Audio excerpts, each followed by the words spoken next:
What's happening, everybody? Hope you're having a great holiday season. On this episode of our podcast, I actually want to bring in our guest, Alan and Betsy Thompson. They are a real estate team, husband and wife, out in Newport News, Virginia Beach area, out there on the East Coast. And man, they just crush it. And one of the ways they crush it is their relational impact they have in their community. They know so many people, and they've been able to create an unbelievable killer business. One of the top agents and teams out there with the agency. And Alan and Betsy have become good friends. They've even helped me personally with a friend of mine or my cousin buy their first house. But Alan has a military background. Betsy and Alan got into real estate, moved back into the Newport News, Virginia Beach area, and have just done amazing things, grown their business exponentially and continuing to grow. And so I wanted to have them on, and hopefully as a business owner, you can take some lessons in how they cultivate the relationships with people that they work with. This was part of a mastermind group that I do monthly and invited them to come on. So I wanted to share that with you guys. Enjoy this episode.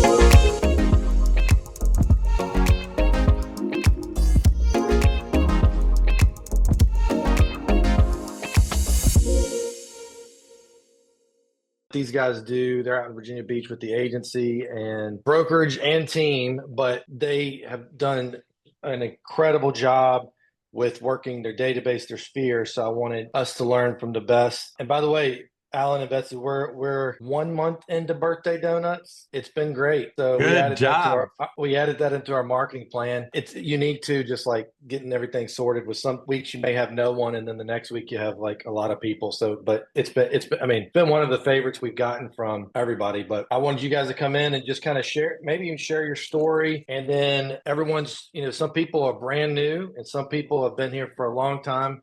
Just figuring out how do we work our database better, what you guys have done to be effective with it, tips, tricks, how you scaled up.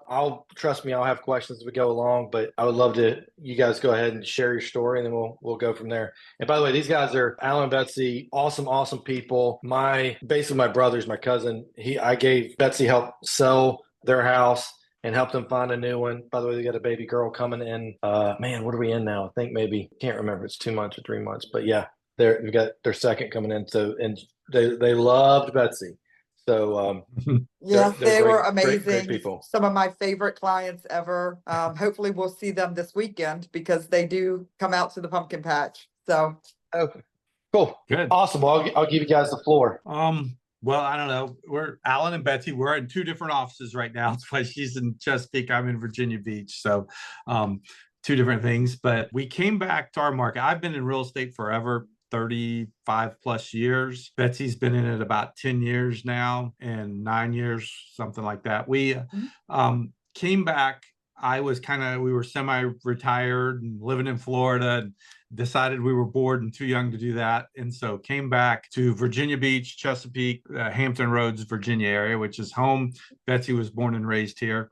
And so I'd sold real estate here for a long time, and came back in 2015 and said, well, we'll sell a few houses and see what we can do. And decided we were only going to do it by sphere of influence or referral. We weren't going to buy any leads. We weren't going to do a lot of marketing, advertising to get people into our database. And so we started off with about a 400 person database. We actually built it while we were in Florida before we came back. And we built it with people that Betsy had gone to school with and we had known over the years, and put this together. And that's what we started with. We had 400 people. And we had to go out and start collecting phone numbers and emails and addresses and all those things. And so we just started on a spreadsheet to begin with. And then we put it into a CRM, and Betsy went to sleuthing on Facebook and trying to get as many people's emails and birthdays as right. We wanted to start off that way. And so that is how we built the database to start with. And from there, I don't know, Betsy, if you want to talk for a little bit about how we maybe classify them or how we go from there. Yeah, and from there, I had been gone from the area for 20 years, so I hadn't lived here. I had when I graduated from college, I quickly moved to Williamsburg, Virginia, which was an hour from here. And so I kind of lost touch with most of those people. And then Alan and I moved from there to San Francisco and from there to Florida. And then when we decided to move back, I had seen a bunch of them on Facebook, but it was kind of like, hey, I'm moving back and I'm in real estate. I had literally sold one house in Florida, one to one of Alan's friends that he went with me on the whole thing. I didn't do really any of it myself. And then, somebody walked me through the contract because I knew nothing of what I was doing. And we decided, if we were going to do anything, we were going to come back here. And so I basically just sat down and started calling people and saying, hey, it's been forever since I've seen you and don't know what you're up to. Do you want to grab a coffee? And I didn't drink coffee, but I met people because most people do. And I just met them at Starbucks and just had a conversation. It wasn't, hi, do you want to meet? Because I'm in real estate. It was just, hi, I'm interested in your life. It's been a long time. Let's catch up. Some of them were more intimate to me. So I would meet them for drinks and in the afternoon, and we would just hang out and talk. And, people want to know about you. So that was easy opening up conversation. And, you kind of hope to get together with a group of friends. So, maybe 7 or 8 of us would go out, and that would be even greater. But and then I would go to the Dollar Tree and buy just an immense amount of 2-for-$1 cards, which I don't think they do anymore. But I would just buy them in stacks, and I would buy them about everything, birthday, anniversaries, anything that you could buy them on. And I would just scour Facebook, and anything that would come up, I would just start sending cards out for everything.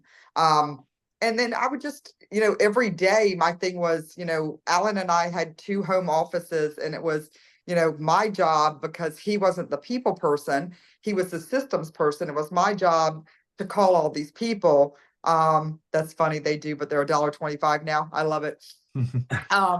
Everything went up a quarter at Dollar Tree. Nothing's $1 anymore.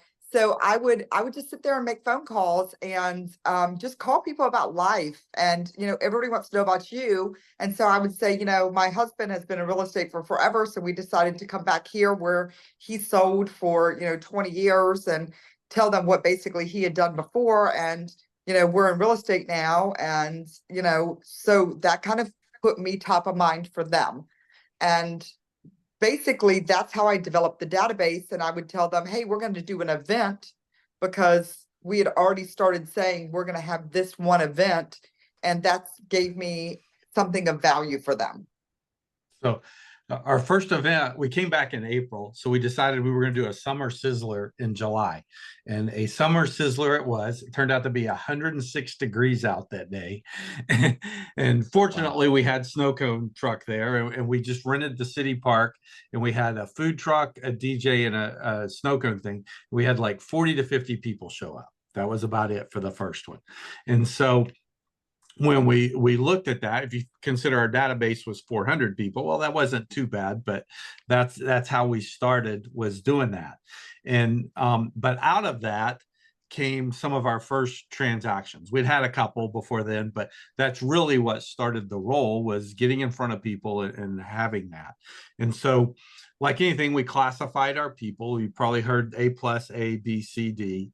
And A+ people are people that we knew were going to refer us multiple times, or past clients that just loved us. And then A's are the past clients that we know, if they hear real estate, they'll talk about us, but they're not so much a raving fan like the A's. And then B's are people that are in our database, that we have to keep in front of them to keep reminding them we're in real estate. And then C's are the people that we know them, and they know us, but we're not sure if they would refer us or not yet. We have to work with them and kind of train them. And then D's are vendors and people that we move them into D's, and we don't spend a lot of money on them.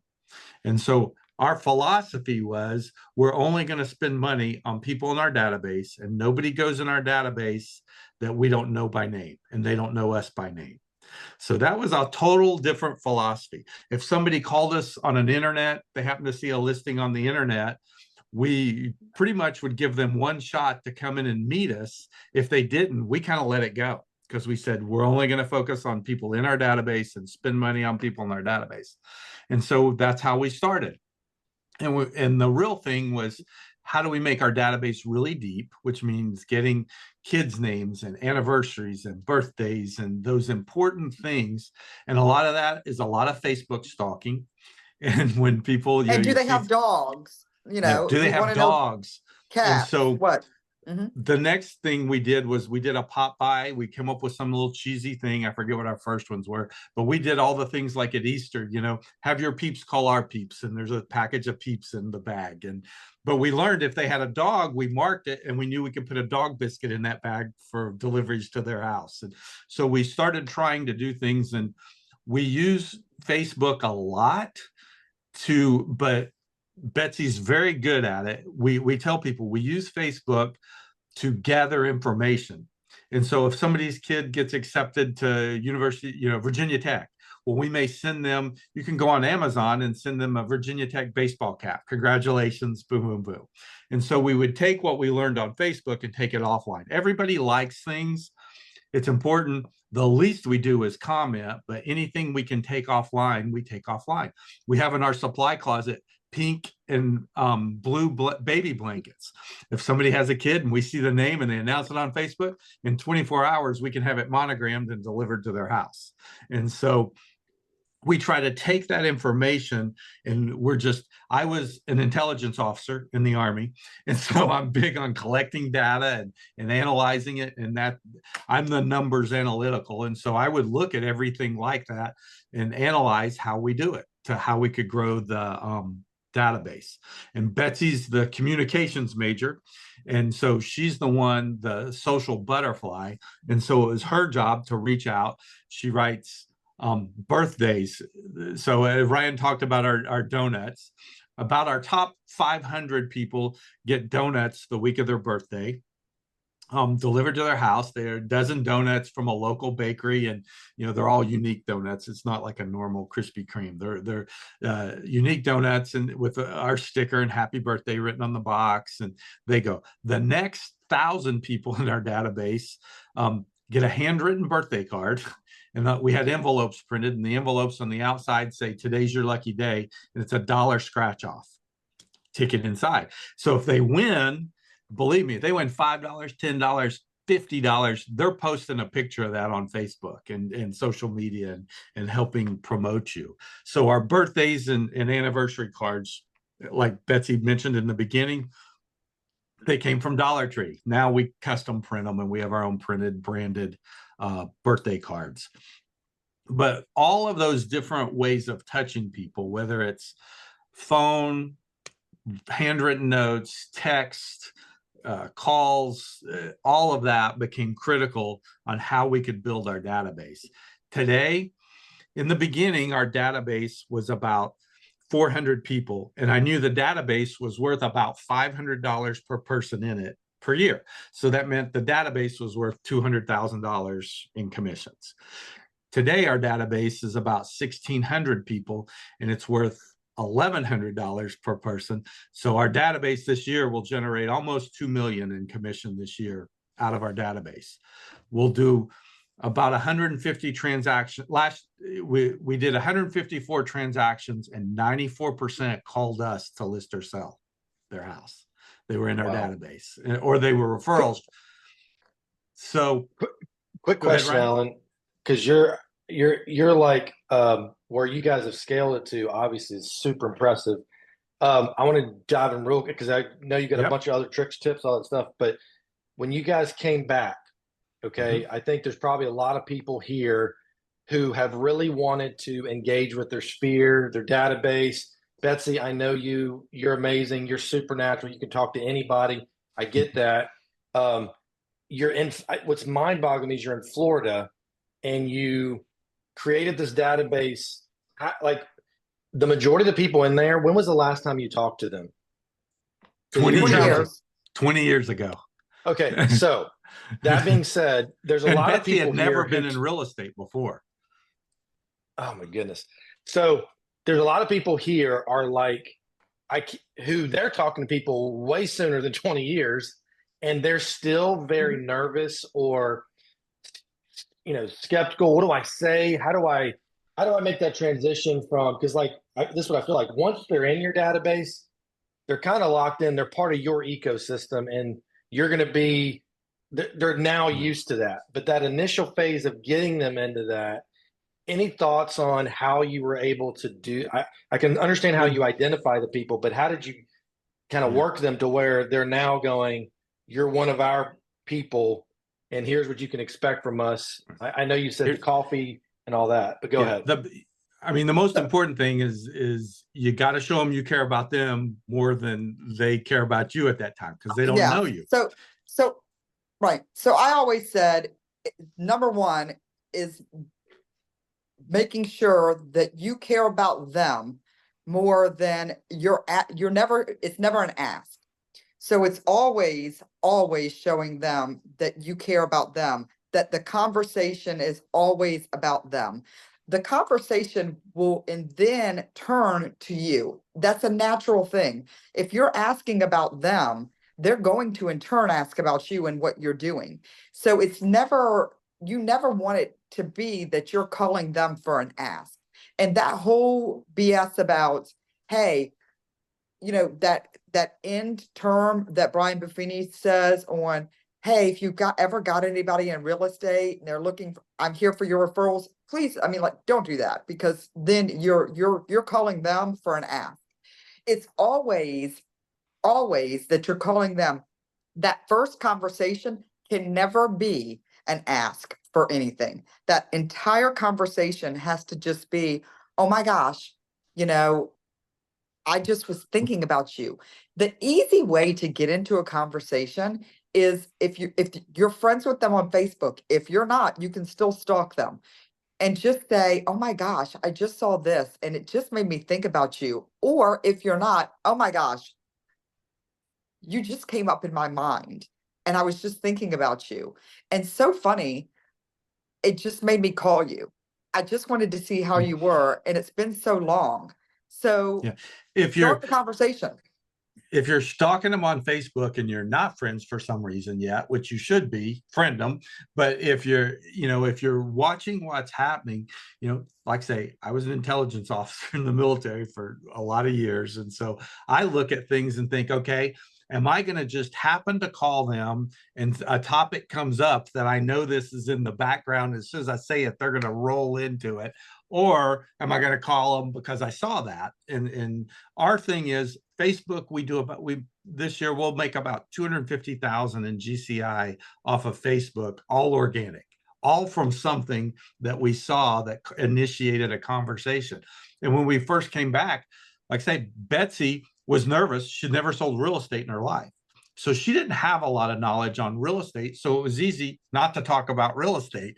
She would call them and just say, hey, I just moved back in the area. Oh my gosh, I'm trying to, meet people I haven't seen in years and do this. It was all just generic conversation to begin with, to start having contacts. And then it would naturally turn to, she's now going to sell real estate. She actually used my credentials and my experience in real estate because she didn't have any. And so because of that, and if you're on a team, you use your team leads experience. I think you always got to divert, and that's the great thing about being on a team is you use your team leads experience and stuff like that. So it's always selling that. But every little thing we took a note on. Like I said, if we delivered a pop by to hang on a door and we heard a dog barking behind the thing, that was a note. If you walk up and they had a Dallas Cowboy flag in the yard, that was a note. Because then the Cowboys, if they ever happened to win a game, we would send out an email. We could just search Dallas Cowboys in the database, and it would give me 12 people that were Dallas Cowboy fans. And we could say, hey, wow, congratulations on your great win. I'm sure it was an exciting week for you. So he says that because I'm a huge Dallas Cowboys fan. Betsy's a huge Dallas Cowboy fan. So,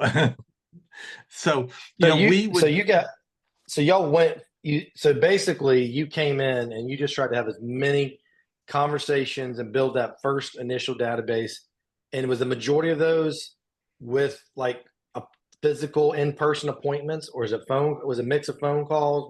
What was the I'd say at first they were at 50-50 for Betsy, Okay. in person and phone calls. And then, of course, just like anybody, she started trying to do open houses because it put her in front of people back here in the market. And that was it. So, but that collecting that database and that sphere, starting it, and then like in the beginning, at the beginning, 75% of our business was people in the database and 25% was people they referred. Today, about 35% of our deals are actually in the database. 65 are people in our database refer us people. So it's changed over time because a lot of the people in our database now just are past clients that bought houses last year or the year before. So they're not transacting again, but we want to teach them how to refer us. And that's what we've gotten better at. Now, I just heard that, and I heard you say it before, and I think it's really good. I wrote it down. Teach them how to refer. That's not something that most agents approach their database with. They're hoping they get that referral. And like you said, Betsy, the old Buffini way was, who do you know that might be looking to sell or buy? You end every conversation with that. But you just said, teach them how to refer. How did you do that? How do you teach them how to refer? So a multitude of ways. Number one, my buyer consult is completely designed that way. So basically I tell people, look, I can be here for you whenever you call, whenever you text. I am that agent that's going to communicate at all times. I can only do that because I don't, and I'm going to teach your people bad habits right here. So I'm super sorry, but I can only do that because I don't have to prospect. So I don't prospect. But I don't prospect because all my business calls me. But that's built up because I prospected so much in the beginning that now I just kick back because all of my prospecting is done through our parties, through my cards, and through all of the things that I do naturally, that my phone just rings. And when I say I don't prospect, I do prospect, but not in the 2 hour a day prospecting like a normal person would do. I prospect very differently. And I do have prospect times where I'll just go freaking, I call it dial for dollars, but I dial for dollars because when I'm like, I'll have my, what I call my book, which is right now probably 100 listings that I know I'm going to take, where people have told me, Betsy, I'm selling next year or whatever. And I know this because they're at events and everything with me saying, Betsy, I'm going to sell next year. And I call them and say, hey, right now it's this freaking killer time to sell. Are we ready? And that might be my day of prospecting. But, what was the question? So just here's teaching them to prospect. Don't let her fool you that she doesn't prospect. I'm sorry. So my buyer consult, I tell my people, look, I need you to make sure that you are getting me, your people that are looking to buy or sell, that I need you to make sure that you are out there prospecting for me. So I do make sure that people know that they're the ones that are supposed to be looking for referrals for me. As you know, like I said, don't let her fool you. She doesn't prospect. She sends 100 handwritten notes a month. She makes, 150. I can't tell you how she spends on average an hour plus a night on Facebook. She does. So don't think she doesn't prospect. It's just not the cold calling and dialing and asking for business. It's getting in front of as many people as you can. And it's just like social events. We go to a lot of community things. She tells me when I need to be there. I'm the introvert more than her. And so I show up when I need to be there. I prospect differently. I don't spend 2 hours on the phone in a time block. And so I prospect differently. We have a huge marketing budget and plan. And I say that in the first full year, after that first partial year, we put a budget out. And we said our budget's $35,000 for our marketing for the year. But I will not spend a dime on anybody that's not already in my database. I'm going to spend all $35,000 on the database.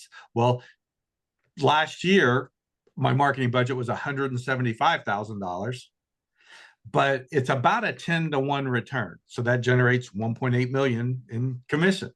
But it's only spent on people in my database. And so now, that's roughly $100 per person per year. Well, that's client events and pop buys and birthday donuts. And when it all comes out, that's what it averages out to. But I've proven now over the years, it's a 10x return. So I think everybody would do that all day, because when, Zillow leads are 40% or 35% or whatever they are, I'm spending 10% on marketing, but I only spend it on my database. And that's the return we get out of it. I always think it's amazing that Somebody- people are willing to spend $6,000 or $7,000 a month on Zillow, but they have a hard time going, I'll put a gift card in for everybody's birthday for their birthday for handwritten. A client event for us will cost us $10,000 to $12,000 and generate $150,000 to $180,000 in GCI. I mean, it's crazy. So we do 4 big client events a year. That's what we can count today. I mean, it'll generate us more in the long run, but that's what we can count that year. We do 4 huge client events a year. Somebody had asked, Sunday. Yeah, somebody had asked, and people will drive 3 hours for that if they move away. It's crazy. Somebody had asked, do you have a list of questions that you ask? I'm sure that meant when we were actually on, or gather questions. They just come naturally, the questions that we're talking about. And, it's just, no, I don't have a list of questions that I ask at all. Let's talk about the events real quick, because I saw a couple questions there. Pumpkin Patch, which is this Sunday. It's a family event. We have food trucks, bounce houses, face painters. They get to go pick. Everybody gets to take home a pumpkin from it. We have cornhole, all the games. It's a full family day. It started at a smaller pumpkin patch farm. We outgrew it to where now the pumpkin patch, we're the only ones there this weekend. And, our team has roughly 400 to 500 people will attend for our client event. And so that's big. We do a reverse pie at Thanksgiving, which they come to us, but they have to RSVP in advance. They can get either a pumpkin pie or a pecan pie, pecan, wherever you're from, pecan pie. And so they can get it. And we'll have 300 people probably get pies. One of the greatest thing about it is it's all one day. Come to our office and pick up your pie. It's always the Tuesday before Thanksgiving. And the best thing is there'll be 10 to 15 people can't get there, got held up at work, couldn't come. We then, Betsy and I, take those pies on Wednesday to the local fire station, to anybody that's working for Thanksgiving Day, and we give them their pies for their Thanksgiving meal at the firehouse. It's the best social impact, because all the firemen gather around us and we take a picture. And I mean, so the extra pies are always great. Then our March event every year is like our most fun, and we call it our Get Lucky event. A local brewery. It's an adult only. It's the only one we have that's adults only. It is a local brewery, closes down the Monday before St. Patrick's Day just for us. We'll have 400 plus people attend, and we really market it as come get lucky. Who's getting lucky tonight? Are you going to get? We really brand off their lucky night because St. Patrick's Day. But at the end of the night, we draw a name, and whoever's name we draw, we pay their next month's mortgage payment. Somebody gets lucky. Wow. And so it's a huge fun event that really gets us a lot of PR and then our other one is May. We have a strawberry patch at is another big family event. They come out. We did this by accident. The first 2 were the Saturday before Mother's Day, and totally by accident. And the next year, after that one, somebody was like, I can't wait till next year. My mom loves this. This is our Mother's Day tradition now. We come out, and we pick strawberries, and we make preserves, and we make a pie. We didn't know it. So now we've told the farm every Saturday before Mother's Day from now to whenever we tell you not, we have it booked, because now that's a Mother's Day tradition that's families are doing that. So those are our 4 big events. How much do those cost, Alan? I'd say on average when they come out, it's about $10K that it cost out of our pocket. Now we have food trucks that we usually have a title company or a lender will pay for one, a title company will pay for one. We've grown to where I think we have 2 or 3 food trucks at some of them now because it's grown big. And our out of pocket is about $10K. We got 450 people there. And like I said, one thing we learned, and any of this, if you want it, like this, our sample tear sheet for these, when people get there, we have a spreadsheet for them to register on. Well, the spreadsheet, we have name, phone number, email, birthday on it. It's pre-printed. We can see a blank. When somebody walks up, my staff can see if there's a blank for their birthday. So when they walk up to sign in, we fill in the blank. It's filling our data. It's enriching our database. But we have these tear sheets, little 3x4, and it used to be we tell them those are your drawings for whatever giveaways vendors might be giving away, a basket or bottle of wine, whatever. They used to only have name, phone number, email.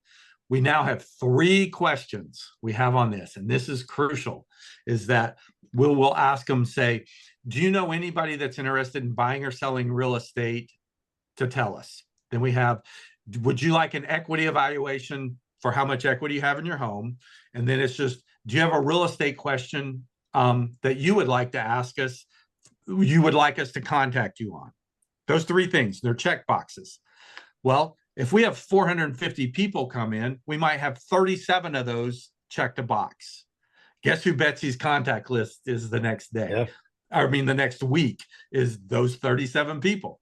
So our staff knows immediately. They pull out those that have checks. After the event, they Xerox them onto a page. That's Betsy's contact list for the next week, are those 37 people that we go through. And that's how we immediately get income coming out of those events. Now, question 2, that is a great idea. I had never thought of that or even heard of that. So that's really awesome. How do you get people to the events? And especially like when you were at a smaller database, I know now you got 1,600 people in your, or I think that's what you said, 1,600 people in your database. I can see how you could get those type of numbers. How did you scale that up, and how did you get the people to all of these events? We do Facebook. I create a Facebook group, which now I have to do 2 because it only allows you to invite 500. We do an evite, and then we do a mail. So we hit them 3 ways. Okay. Yep. So that they don't miss. And anybody in like the A+ or high A's, if they haven't RSVP'd the week before, Betsy copy and paste the text to them direct, really from her, and she sends out text just to see. And you've basically been running that same system since the beginning till now and just scaling it up? Yeah, I mean, it got, we polished it as we went along. Like at first, we did text and an evite, I think an email and an evite. And then we added the Facebook No, I've always done Facebook. Yeah, Facebook group. So Facebook group was first, and then we scaled and added things. And then we saw we may not be touching some people because we found out they weren't electronic, maybe some of our senior people in our, so then we went to the mail. And once we added the mail, our number jumped again. So each time we kind of added a different touch, we were able to increase the return a little bit.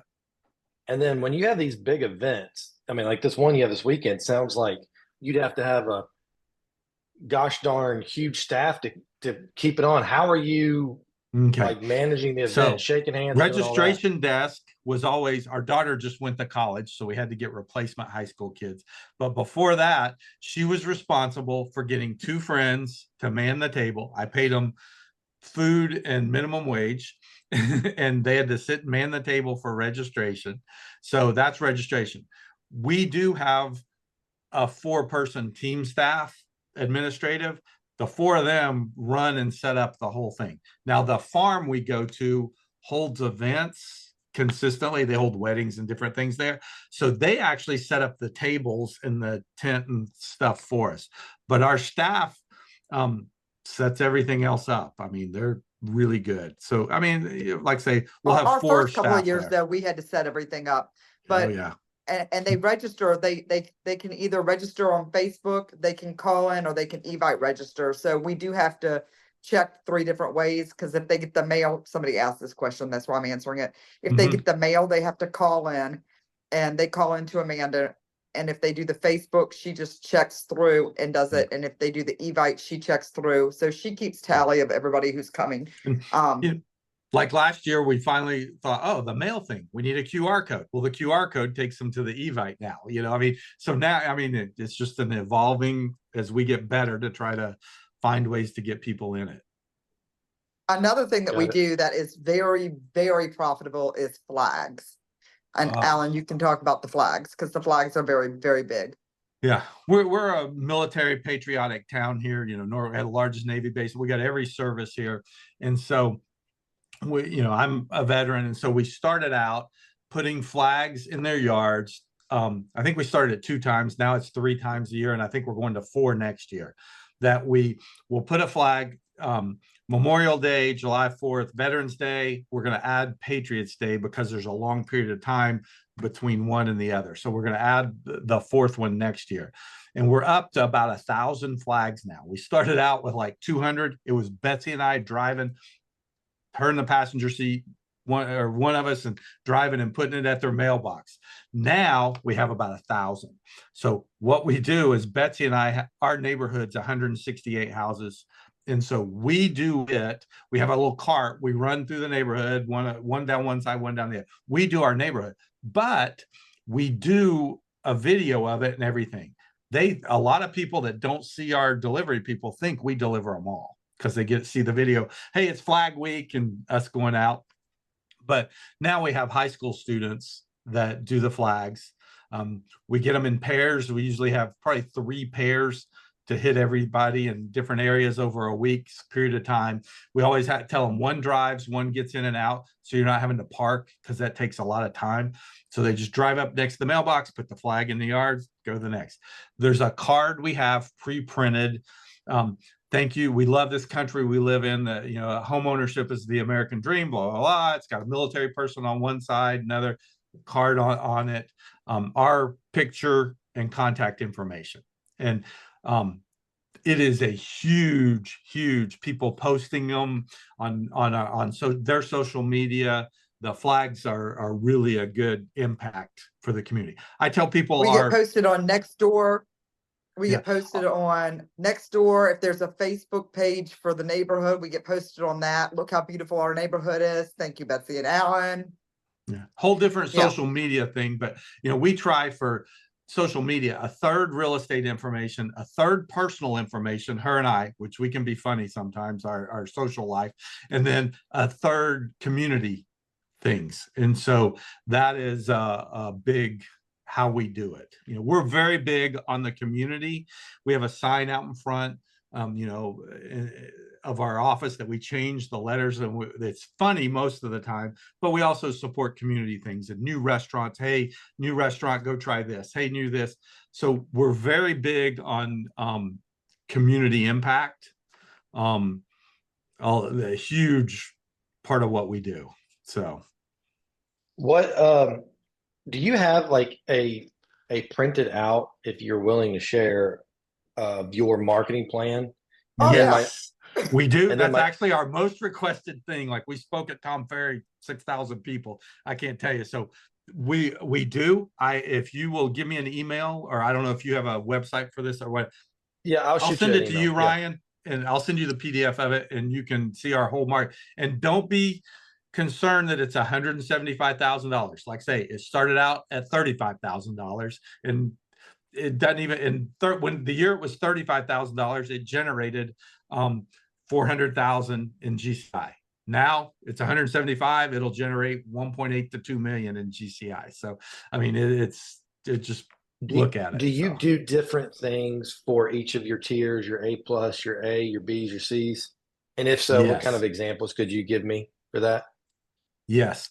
So it's A+, A's, and B's. And C's, if we think they're on the verge, get invited to events, except for the lucky event, the March, the St. Patrick's Day event.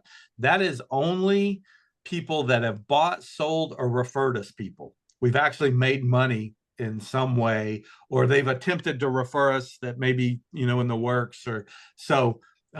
That one is we call that a VIP event. And we have people wanting to know how they get invited to that event. It's pretty funny. Well, you have to refer, and they will go out and say, I'm finally getting invited to your VIP event because I sent you somebody. I mean, it's crazy how they'll try. Then yes. We have a geographic area that's kind of confined for our flags, unless they're a military person, and then we go further out of the area just to deliver them because they're in the military. We want them to get the flags. So we have a classification. Our A's and A pluses get the donuts, and then the B's and some of the C's get the dollar scratch off. So, I mean, we do have tiers for things. Then we have pop buys. Like, I think we have 300 candles getting ready to go, fall candles going out right now. So the pop buys are, again, top down. So we do spend more money on the top than we do the others. And you have to be an A. You have to be an A or an A plus to get a pop buy, because we spend $20 to $25 on our pop buys. Yeah. And then if you refer for every referral, go ahead. I'm sorry. Are y'all putting them together, or who's helping with? No, we don't. We don't put together. No, our staff does. Got it. We do them all in house. We like to buy local. So these 300 candles going out are a local candle person that did them. We did seasoning. That was a local guy. When he started out, he was brand new, and he was a chef and had started developing this seasoning out of his garage. And we were his first client. I said, we'll take 300. He was like, I mean, it started him up. And now he's got a huge business selling these spices and seasoning and everything. So we like to do that with local people. Got it. So I'm gonna answer some questions really quick. Well, first I want to say this.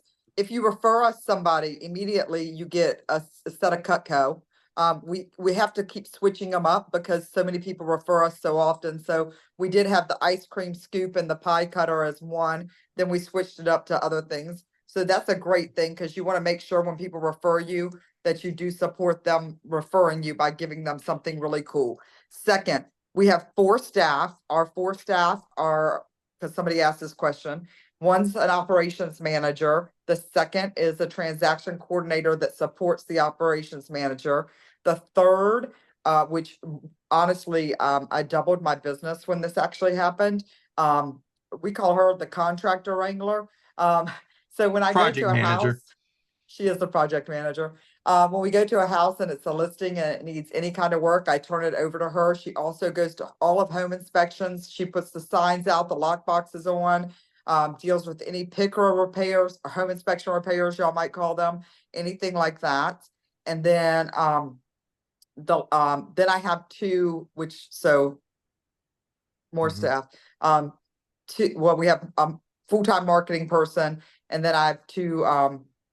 I used to have a full-time showing agent, but we turned both of those into we turned it into 2 buyer agents instead of a showing agent. Yeah, this is the first year we used to only have a salaried showing agent. This is the first year we just in the last 2 months added a real agent to the team.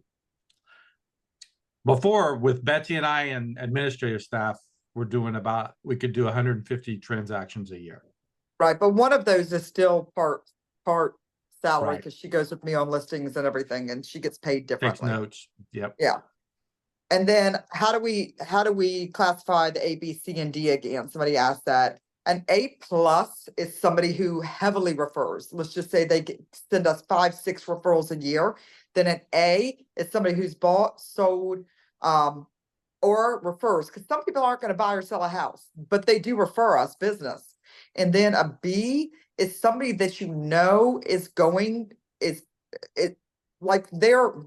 they've bought or sold, but they aren't like they bought or sold, but they're not like doing anything with you. Like, they're not sending you referrals. They haven't done anything, but they bought or sold with you. And a C is somebody who you think would probably buy or sell with you or would send you a referral, but they haven't. But they're a C because they're not doing anything with you. Okay. And a D is you probably will delete them, or they're a vendor who isn't referring referring you, but they honestly, if they're a vendor for you and they're not referring, you probably should get a new vendor. And, or they're like an agent in your market, they're a D. Or if they bought or sold with you, but they have, since then they've bought or sold with somebody else, They they're a D. violated rule number 1. They're a D. Mhm. So Well, that's the answer to that question. That's what I was going to ask you is, I mean, you have so many people referring you, but what happens, like the people that are sitting in your database that somehow have, whatever reason, they're just not communicating, they didn't refer you, or maybe they did the most damaging thing ever and they didn't, they went with it, they used another real estate agent for something else. What do you do with those people? Bye-bye. Okay. First of all, we're going to find out why they used another real estate agent, because here's the thing. We have seen it where they're in our database, but they're in our database, say, because the wife and Betsy were good friends, knew each other in high school, have a relationship, but the husband steps in and says, we're using this person for what his boss's wife now has a real estate license, and he says, we're going to use her. So we keep them in the database because guess what? The wife is still going to refer Betsy business, and it happens all the time. Right. So we don't cold drop them until we know the reason why. But if somebody uses somebody else and totally ghosts us and never talks to us, they're coming out because I'm not going to spend money on them. So. Right. But I mean, it's shockingly happened to me before where somebody has went out and used somebody else. And I look at him and I'm like, what the hell? I mean, it would be one thing if I wasn't as good as I am, but I'm freaking amazing. And I'm like, I mean, right. What in the world? She's like, seriously, what Right. happened? And I'm pissed, but I turn around and there's a good reason for it. Like, shockingly, I'm super upset. And I wait until the deal closes and I'm like, what in the world happens? But the next time they're using me again. And they're Are super they sad and referring you upset. during the transaction? I mean, it's crazy. Right. We've seen it. Or I've All seen right, them call me during the transaction and I'm like, I just have to know what in the world happened. And they tell me, and it's always something crazy. And I've had 2 times where literally they used somebody else, but honestly, I was glad and they should have. Like it was something crazy that happens, and I'm like, okay, I'm out. That's fine, but only twice in my career has that happened where it was like, okay. How many touch points do you that's really hard for me to ever figure out how many touches we do a year. We have underestimate 24 built in automatically between right. And then there's some people who invites get and multiple more birthdays touches and this and that and this and that. But there's tons more and that happen emails through and text and Facebook and yeah. I mean, it's super, and some of them are going to get more because they show up to events, and some people don't show up to events. So it's crazy. Here's a question too, because hopefully you're okay with me, Alan, sharing this because we talked in Alan and Betsy, guys. When I tell you this, it's gonna blow your mind when I tell you this. I mean, I know it is. They vacation 1 week per month. Mm-hmm. 1 week per month, and you hear everything that they're doing, right? You hear all this stuff, and they vacation 1 week per month. We got back from Cancun 2 days ago, and so here's where I came up with this, and here's what we started. The first time in real estate, I sold a very big company because I got burned out. At 43 years old, I was burnt. And so I sold a real estate company. Turned out the timing was right. It was September of 2006. Couldn't have been a better time to sell a real estate company. But that's right. It was I got lucky because I was burnt out. So when we came back, we started and we had 4 weeks vacation a year. Actually, not vacation, 4 weeks of travel. It was spring break and summer trip with my daughter, and then 2 business conferences a year. We said we were going to do and add a couple of days to enjoy them. And that was it. But I said, we're going to add a week a year until we hit 12. And every year we added another week. And here's why I think this, and this. The average person works 5 days, takes 2 days off. 5 days, take 2 days off, 8 days a month. In real estate, you can say you're going to take this day off, but you know, if the day before a house comes on the market that your buyer's been looking for, the next day you're going to show that house, maybe once, maybe twice, then you're going to write the offer, then you're going to negotiate. It takes your whole day and you lost that day. Or you plan to take this day off and go to the beach and it's pouring rain, hurricane, you lost that day. It didn't happen the way you wanted to. And so what I said was, we're going to take that 7 or 8 days off every month. We're just going to take it straight, because we work by sphere of influence, and how we work. Betsy and I work 7 days a week for 20 to 30 days in a row max. We manage our energy. And so if you looked right now, I have this, what I call my big ass calendars on my wall. I can send you a picture. I've got 2024, and I've already got 6 weeks of travel on the 2025 schedule booked already. And so we do like that because we can prepare. Betsy can work like crazy going on listing appointments. Then we go for a week, and during that week, our staff is getting repairs made, pictures, photography, all that kind. We come back in town, they go live. We were gone that week. We come back, they go live. We had to have a salaried showing agent, especially when the market was moving, for a while we were gone, that could go show houses. And we did it by salary because our return was better. And now, for the first time, we actually have a full-fledged listing, showing, buying agent on the team that can cover everything. But we travel 1 week a month. That's how we do it. So then that leads me to my second question, which is, first off, that's amazing. I bet everybody here is like, how do I get that? I want to do that. Right, Jolene? Right, Jolene? Here's the question. Your database is 1,600 freaking people now. mm-hmm. How, and I know a lot of this is you're like mass doing these events where everybody can come to, you're doing, candles that people are going to deliver, but Betsy, you're not sitting down with 1,600 people for coffee appointments anymore. How are you having the one-on-ones or the, that individual conversation with this large of a database? I'm not really. So I don't have a lot of one-on-ones anymore. I may have book club and invite some people to it, which is really wine night. Okay. It has nothing to do with book it's club. not book club. They never read the book. It's ladies wine night is what it is. Don't think it's book club.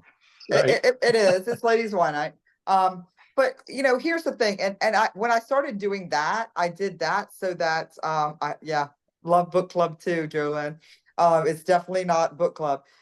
So here's the thing. When I started doing that, I did it very different. I brought several girls in that were from the area, and then several people in that were brand new clients that were just had moved here, and it connected them so that they were like, oh, we just made new friends, which was great because it introduced people to each other that they didn't know. And then I allowed people, if they wanted to invite people, I got deals from people I didn't know. They were inviting friends, and I was like, it was great. It was new business for me. I think I got like 5 deals out of Ladies Wine Night that were additions to my database. Fabulous deals. But, I will always allow people to invite. It was something that really I had to wrap my head around, because when I first started the pumpkin patch and the cost that I knew every person, I was like, no, you can't invite a friend. That was the dumbest thing I ever did. We only started doing this a couple of years ago. We opened it up to let people invite people to our events that weren't invited from us. And so, but once we did, because I learned, I'm the analytic, in case you don't know, that I track everything, that the only way to increase our income was to add to the database or to get each person to be worth more money.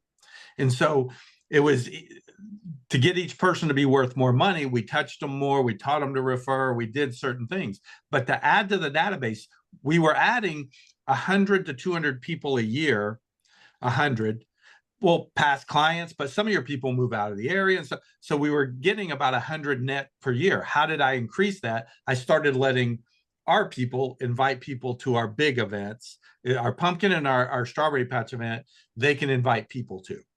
And so by inviting people to those events, we started learning to add some people into our database that we, did. And that's how it started to grow.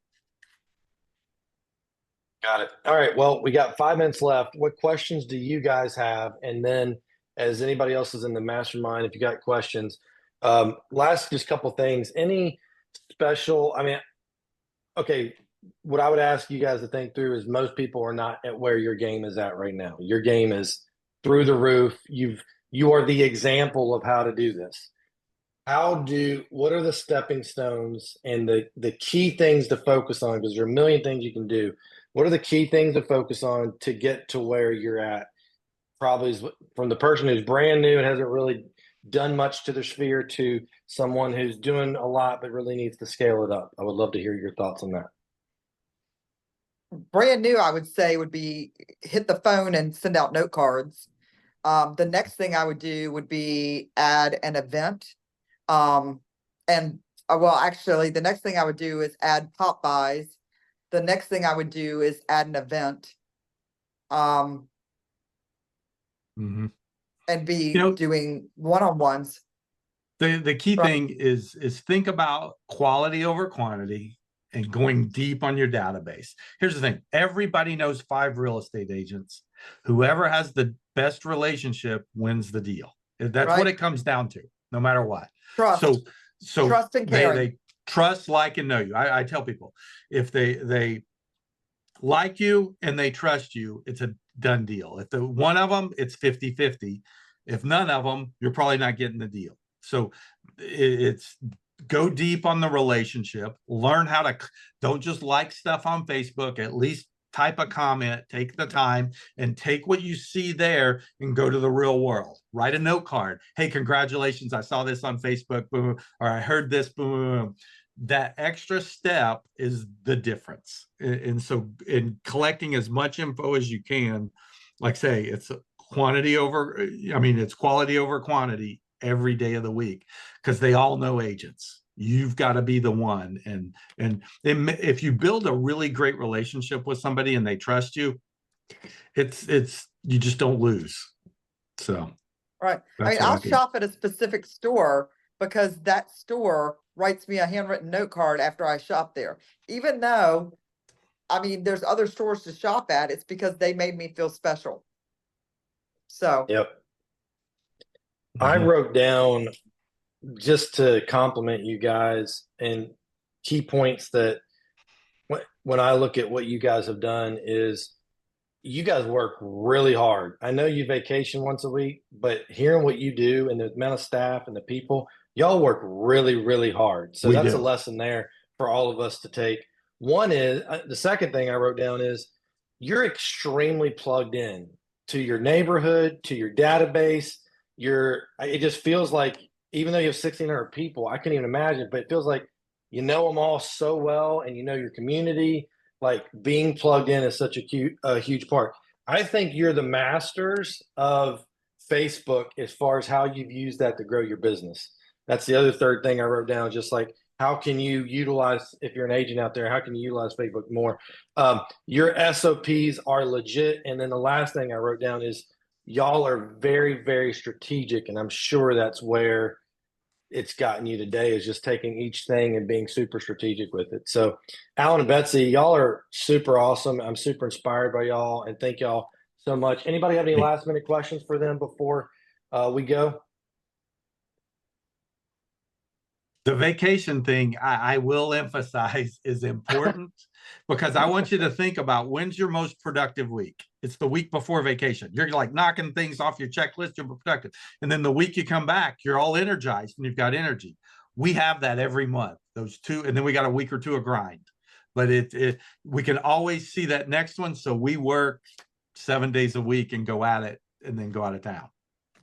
You're definitely right, though, man, because it's so many people I've talked to. I mean, most agents, they're just bouncing around, and they never have time that they're off. And the time they do have off, they're working through that time as well. So to have like locked in boundary time where you're like off is legit. Somebody just asked if we So worked on vacation. The Not this idea is, last vacation. yeah, the idea is when we're in Cancun, we work till 10 a.m. in the morning. We have a place in Cancun, so we go there 6 times a year. So we work till 10 a.m. there, which is 11 a.m. here, and at 10 a.m. we cut it off. So we almost get a half day with our staff back here dealing with stuff. But this last one we didn't work at all because the internet didn't. The internet went down. Work. First time it's ever happened because the storm came through above us. We didn't have internet. We just went a whole week without talking almost. It was crazy, but it worked. It worked. Amanda made it through. She was a rock star. Yes, our ops manager. Well, thank you guys. And yes, guys, I'm going to get from Alan his marketing plan, and I'll email that out to you guys. Yeah, anything you want, I'll send it out to you. Thank you guys once again. Y'all are awesome, and hopefully we'll see you soon. Thanks. Thank you All right, both. talk See to you you guys. soon. All right, bye.